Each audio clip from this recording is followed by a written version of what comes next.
안녕하십니까. 구강암외과 전문의 박종철 원장입니다.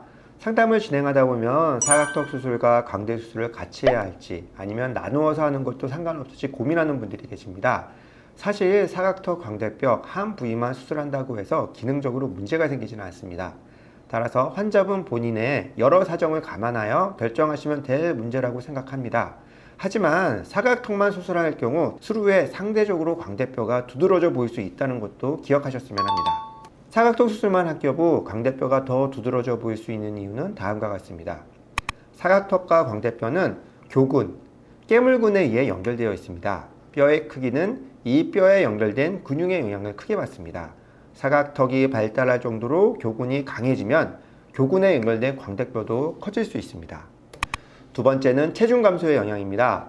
체중 감소는 얼굴살 감소로 이어져 광대뼈가 더 뚜렷하게 보일 수 있습니다.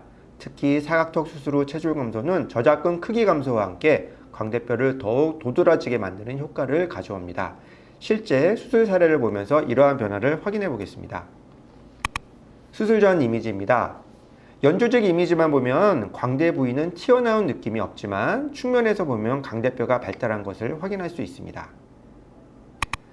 보시는 것처럼 사각턱 수술만 진행했음에도 불구하고 연조직 이미지를 보면 역광대 위아래 부위의 폭이 감소하면서 광대뼈가 더 도드라져 보입니다.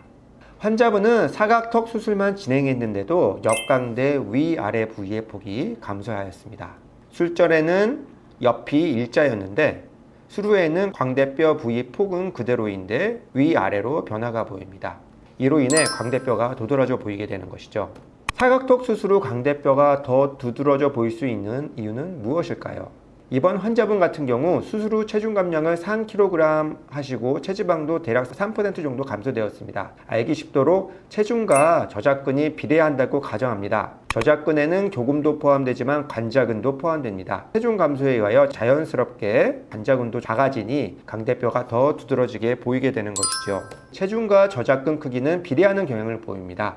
그러나 체중 감소에도 불구하고 저장력이 증가하면 저작근은 다시 커질 수 있습니다. 저작과 관계없는 이갈이, 이를 꽉 무는 습관 등은 저작근을 발달시키는 요인이 될 수 있습니다. 평상시 꽉 무는 습관이라도 개선하려고 노력하셨으면 합니다. 사각턱 수술 후 광대가 더 두드러져 보이는 이유는 사각턱과 광대뼈가 교근으로 연결되어 있고 수술 후 체중 감소 및 저작근의 크기 감소가 영향을 미치기 때문입니다. 따라서 사각턱 수술을 고려 중이라면 수술 후 광대뼈가 더 도드라져 보일 수 있다는 점을 염두에 두시고 광대 수술도 함께 고려해 보는 것이 좋겠습니다. 감사합니다.